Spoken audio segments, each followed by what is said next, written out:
Hey, everybody.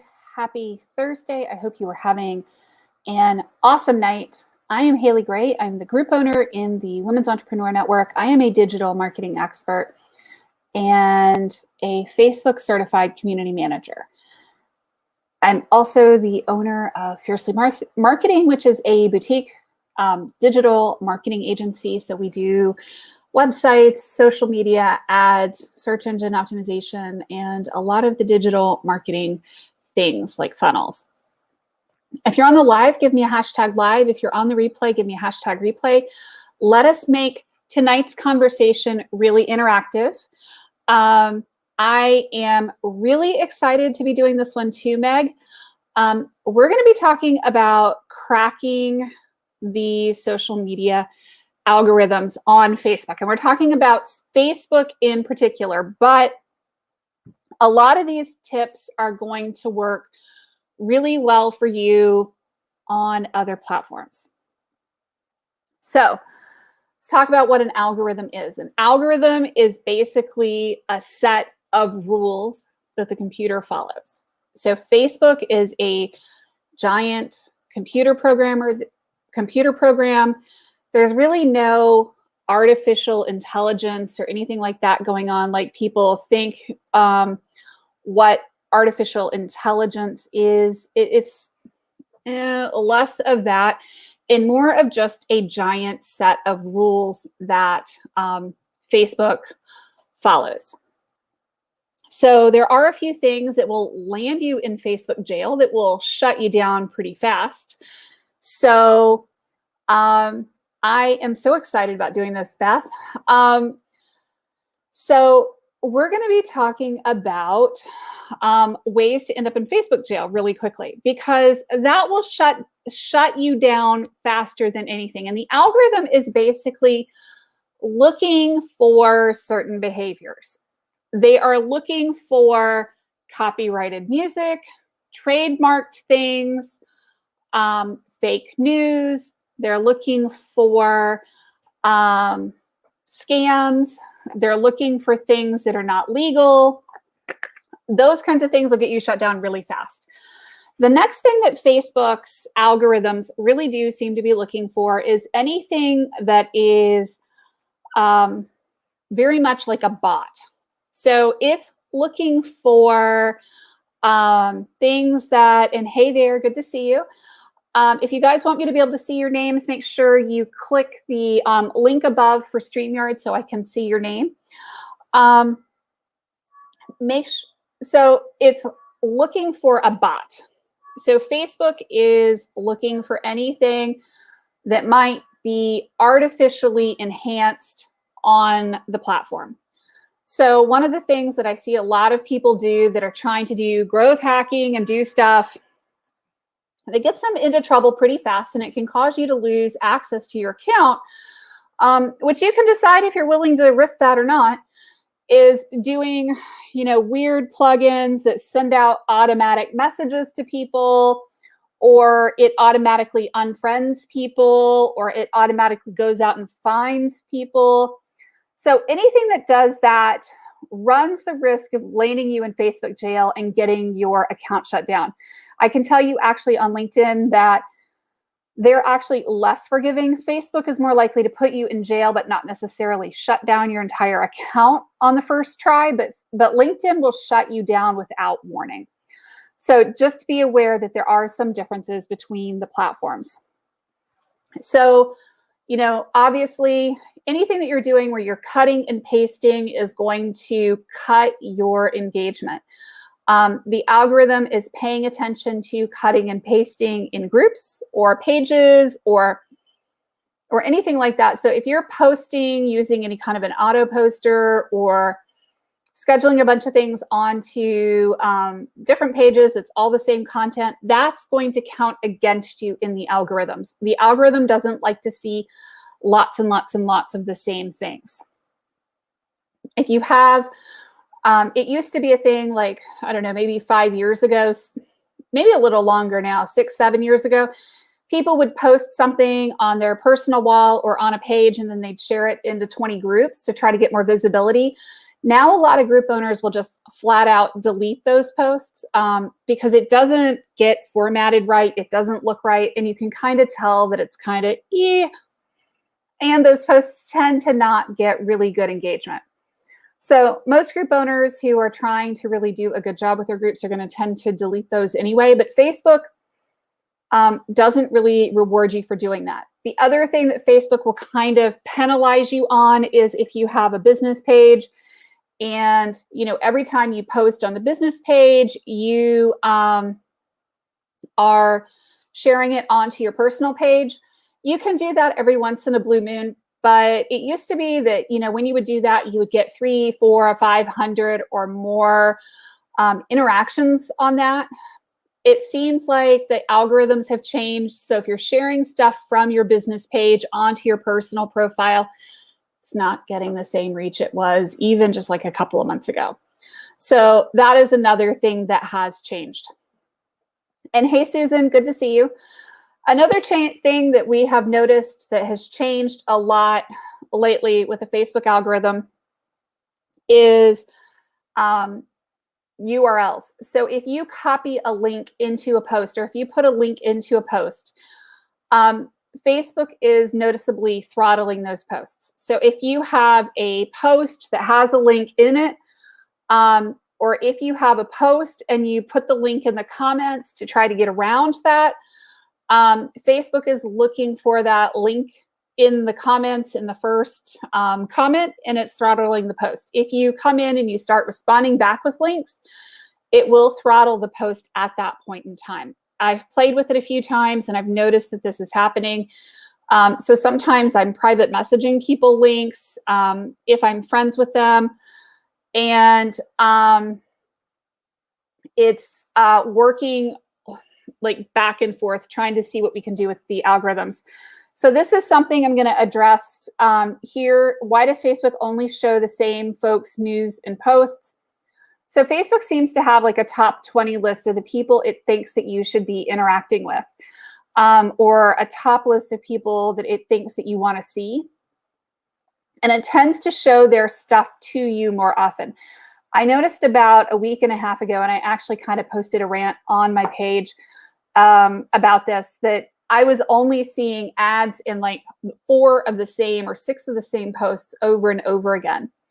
I think that there was a change in the algorithm, Susan, that broke things, functionally speaking, that is, you know, causing the problem. So you want to make sure that you are, you know, doing the things you need to do there to, you know, get yourself seen and interacting with more people. You may have to go and search for more people to get found by them, by commenting on their posts and stalking them, and making sure you make a note of the people that you're trying to engage with. So if you have family and friends that you're not seeing posts from, go find those family and friends and start commenting on their wall and engaging with them on their wall, and you'll be more likely to see those people in your feed. The other thing too is that I think that the problem with only seeing the same 6 people over and over again has gotten resolved to some extent this week. It's gotten a little bit better. So to your question, Susan, why does Facebook only show the same folks' news and posts? So this is part of the algorithm. So if you get the same 5 people who are always engaging with you, Facebook is more likely to show those same people your posts as soon as they go up. And if those people interact with your post quickly, then, you know, and they deem it worthy, then what's going to happen is that your post is going to get seen by even more people. If your core group of people is not reacting, liking, commenting, or sharing your posts, then you're going to get shown to fewer people. So how do you work within this, right? How do you get more people commenting on posts, interacting with posts, engaging with your posts? One of the things that it's worth noting is that people are always going to engage with you more interact with you more on your personal wall than they are on a group or on a business page. This is almost by design. People are more inclined to interact and engage with people they personally know, like, and trust. So you're going to see higher interaction on that personal level, right? The next thing is that Facebook's algorithms seem to prioritize groups in showing you content for groups that you belong to, because Facebook's entire business model is that they make money when you stay on the platform longer and you hang out in groups and you do stuff and you click on ads, right? Because their whole revenue model is ads. So if you will stay on the group longer by interacting with your friends, going off and going and hanging in groups more, they're going to show you more of that. The thing that they show the least are business pages, because a couple of reasons. One is Facebook's business model is that they make money off of advertisements. So they're trying to get you into pay to play model. If you want to have your ads show up to people, you're going to have to pay in order to have those seen, or you're going to have super duper engaging content on your pages. This is kind of, almost a trap, right? So your job when you're posting things on your business page is to make things engaging, to not necessarily post 100% promotional posts, to get really creative with your content. When somebody comments on your page, on your posts, on your wall, or elsewhere, you need to respond back. That feeds the algorithm. So one of the things I really want to focus here is not just on the quality of the content that you're putting up.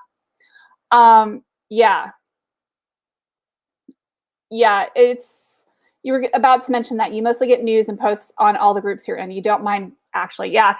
And I think that Facebook is really trying to give you more of what it wants you to see, right? So if you're posting good content, if you're posting things that people are generally interacting with, you're going to get more of what you're interacting with. I have a friend who, I think I met with her for lunch sometime in August, and she was really kind of irate. And I'm not picking on her. And this all boils down to the algorithms. So Facebook notices and pays attention to whatever you're interacting with. So if you're interacting with puppy pictures and with a particular person quite a bit, you're going to be more likely to see more puppy pictures and more of that person. If a person posts political posts and all you've been interacting with is political posts, well, that's what's going to fill up your feed. A lot of people say, well, I'm really sick and tired of Facebook because it's such a negative environment. And then there'll be those of us that are like, that's really weird. I don't see it as such a negative environment. But if you were to compare our feeds, you would see that, what we're interacting with and what we're engaging with and the types of posts that we're interacting with and engaging with is what Facebook is showing us more of. So your job as a marketer, your job as a business owner becomes, how do I get Facebook to show my stuff to more people, right? It's by posting interesting, engaging, thoughtful content. I mean, one of the things I'm working on doing right now is building my Women's Entrepreneur Network YouTube channel. We're posting thoughtful, interesting, engaging content on the YouTube channel and as well as on our lives, because I know that people are more likely to engage with that, right? So what do you do without seeming really, really kind of superficial, right? So there's super duper superficial things that you can do that I've done in the past. I don't regret doing them.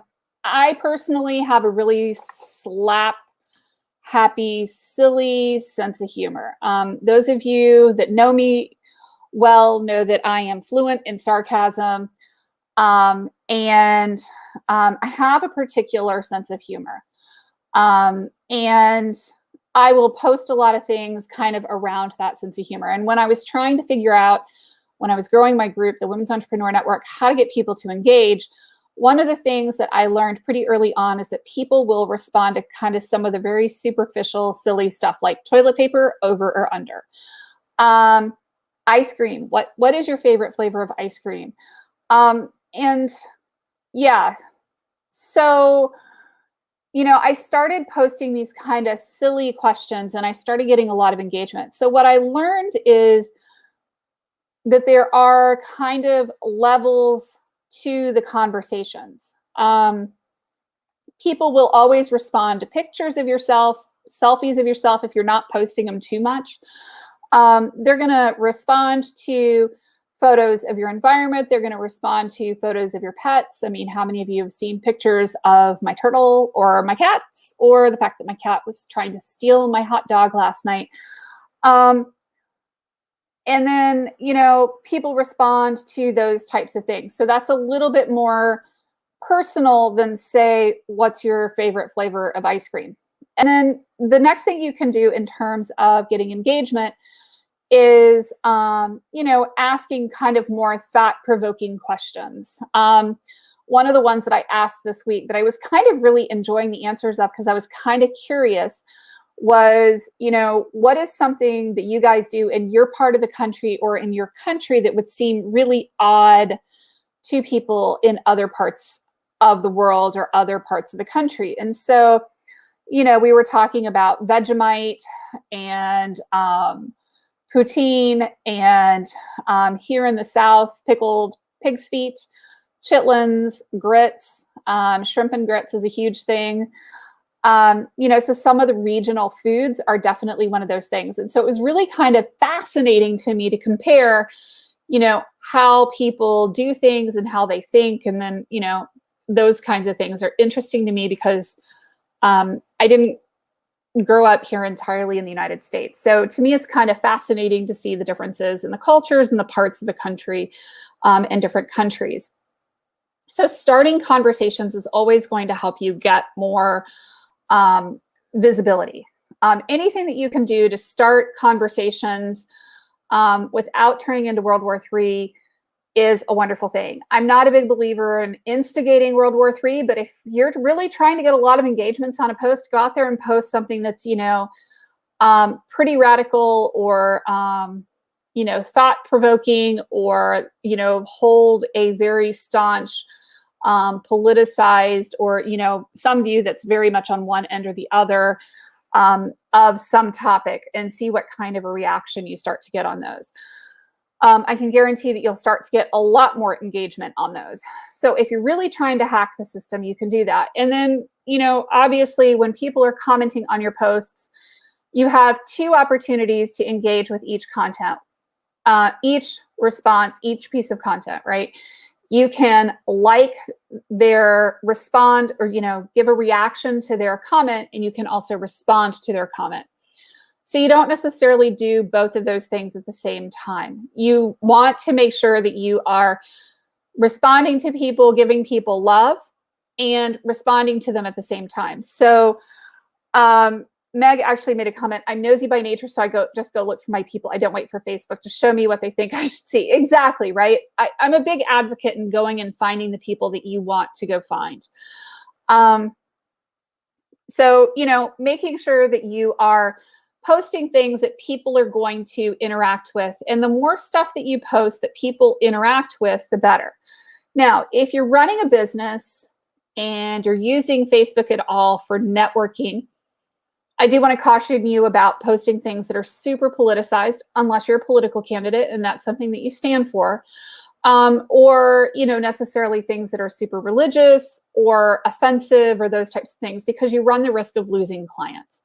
If you're good with losing clients, by all means, go for it. But just be aware of what you're posting and how that can affect your business. One of the other things I see a lot of women do, and I see it more women than men, is that they'll complain a lot. Posting a lot of complaints obviously is going to get you less engagement over time, and it's going to get you less quality engagement over time. And people are going to start thinking of you as a victim rather than somebody who is victorious. And they're going to be much more likely to, engage less with you. They kind of, start to kind of move away.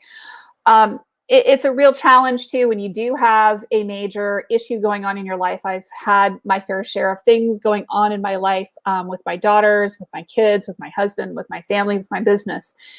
And I am somewhat of an open book, but I try to balance the commentary about things going on in my life with, you know, the more upbeat types of things. And I try to strike a balance. So one of the things that's really important for me about posting on social media is striking a huge balance with my posts. It allows people to engage with me, and it allows me to engage with other people because I'm able to resonate more with other people. One of the things that I find with, you know, cracking Facebook's algorithms is simply showing up regularly. If you're not posting every day, if you're not posting 2 or 3 times a day, there's less there for people to interact with. So obviously with social media, you miss 100% of the shots you don't take. Is every post going to be successful? No, absolutely not. You know, and there's definitely going to be some times that are better than others for posting. My only advice to you is to just keep posting. A lot of people ask me about doing lives. Lives are a huge way to get more engagement. And you're welcome, Susan. I hope that I can share, you know, like my life and my life experiences and maybe make the world just a tiny bit of a better place. But, you know, doing lives, doing video is a wonderful thing for me. It's been phenomenal for my business. You probably noticed that I do lives at 10 o'clock every night. Part of the reason that I'm doing lives at 10 o'clock every night is not necessarily because it's my favorite time of day, but because it's easy for me to do 10 o'clock every night and be super consistent, because we do dinner at a certain time and I do this at a certain time and I do that at a certain time. And it's just much easier for me to block a consistent time every single day at 10 p.m. to be able to do lives. What I used to run into when my kids were a little bit younger, and I haven't had as much of an issue since COVID started, is that I have 4 kids. They're 22, 20, 17, and 14 now. We used to have to drive kids all over God's green earth. So that my reason for doing lives at 10 o'clock at night was because that was once all of the kid activities were done and we were all home and they were mostly starting to wind down by that time. So I could start to actually think about doing a live. The cool thing about doing lives consistently at the same time every single day is that it doesn't really matter what the time is. People will find you. You'll train your audience to show up at that particular time. It's just that showing up consistently. People are very, very visual creatures and audio creatures. So as we're seeing with Clubhouse, you know, people are wanting to interact more and be more and have that two-way conversation more. So the more that you can do that, the better your social media is going to do, right? So showing up on video on Facebook and doing lives is a great way to get more engagement on your social media, particularly if you're asking people to engage. I would love, you know, at this point, if you guys start sharing some of your best tips for engagement, and I will pop them up on the screen if I can, and share them, you know, with others. So the other thing too that you want to be, you know, super consistent about is when you're posting, big blocks of text are hard for people to read. I've seen a lot of posts that are super duper long in my group. Honestly, I find it hard, even as a group admin, to watch the entire and read the entire big, huge, megalithic block of text. Keeping things short and sweet on social media, and then inviting me in to do something else at a different level is super helpful. You know, my brain's limit for reading stuff is about 1 to 2 paragraphs. When I start seeing really long stuff and I'm trying to go through posts in my group, there's kind of a point where my eyes kind of cross and roll back in my head because I'm trying to read all of these volumes of content. And I know good and well that even if it's not strictly promotional content, when I allow it into the group, I know it's not going to see as much engagement because people just don't read. You know, thinking about Facebook's algorithms, think about human behavior when you're starting to think about your content and what people want to see and what they interact with. They're probably going to react to silly turtle videos, or they're going to react to cat pictures, or they're going to react to silly stuff. and mix it all in together. And the more that you can start to kind of mix things in together and keeping it on brand and keeping it on story, it's going to help you. So I hope that this helps a little bit with cracking the Facebook algorithm. Really, the biggest tips I have for you are minding your content, posting regularly on every platform. So if you have a page, post regularly on it. And if you can, make sure that you're responding back to people in a timely manner. If you're not responding back in a timely manner, it shows kind of a lack of engagement. And it can honestly be really hard if you've posted in 23 groups. So that may limit the amount of posting that you can do to do that. So Beth says, you can use a type of storytelling. Once upon a time during this 2021 winter store, fill in the blank. Or what Elizabeth Frederick is doing now, brain teasers, puzzles, ask for a photo GIF of something fun to share with your, photos of pets. Ask people to share a photo of their desk or their work environment. You may get some of the really funniest pictures since we're all working from home right now. It is a lot of fun. So does using the loves and hugs much better engagement than the like?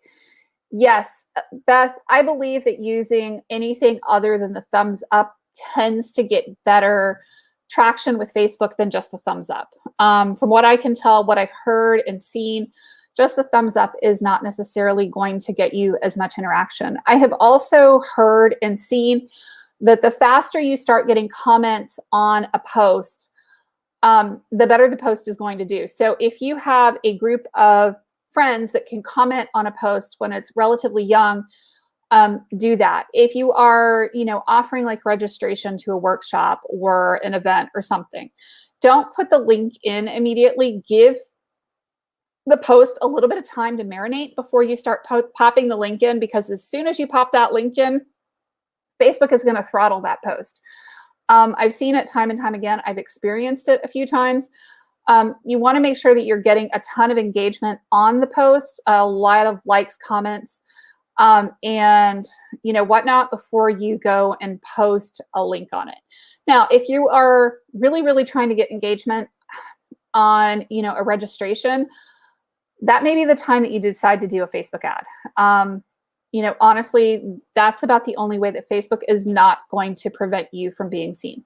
Now, one of the tips that I have for you guys when you are doing ads on a business page, trying to do ads from a business page that is otherwise dead is really, really hard to do.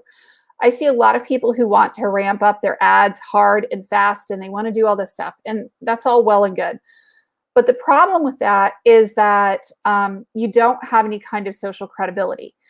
And Facebook also measures engagement with your ads in terms of determining how many people it's going to show it to and how much it's going to charge you per impression. There is also apparently something in the algorithm that is measuring your overall engagement within your page before it determines your advertising costs as well. So if you start with basically a page that doesn't have very much engagement on it, and you're not posting stuff on it regularly, and you're not making a point of engaging, it's likely going to be a bit harder for you to be seen on Facebook using ads. I see the cost of the ads being much, much higher if you're not also posting. So that's like a whole other can of worms that we could open. But know that there is definitely a symbiotic relationship between doing ads and posts. And Beth, those are some of the fun things to do. Yeah, I always like to see who answers too. I like to play games as well. I'm trying to balance the games with the not games and being a little bit serious. There's definitely a balance between being serious and being too serious. And it depends on the context of the question. So, me and my engineering MBA brain, I kind of have to really think about, okay, so what is the context? How are we engaging with things? How are people engaging in this particular context and in this particular environment? And then deciding how I'm going to post something or how I'm going to respond to something. it's really interesting to see how people react to things. You know, social media to me is really kind of fascinating because it's a huge computer program and it's also a huge social experiment from my perspective. I'm one of those people who will go to a restaurant and deliberately seat myself in the corner if I can and face outwards and watch people going by because I love to people watch and I love to observe people's behavior. As a Facebook community manager, as a group manager, you know, and as somebody who manages social media, and doing websites and SEO and ads and everything, it's literally computer programs and watching and seeing what people are doing with the information in front of them. It's fascinating to me. It's a total head rush. I love it.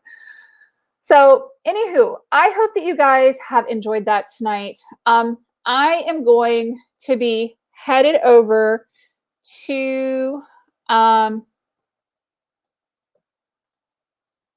Clubhouse here in just a second. In about 3 minutes, I'm going to be on with Charlene Ignacio Bosworth, and we're going to be talking about marketing. We're going to be talking about marketing made easy. So if you would like to see more like this, come over and find us in Clubhouse.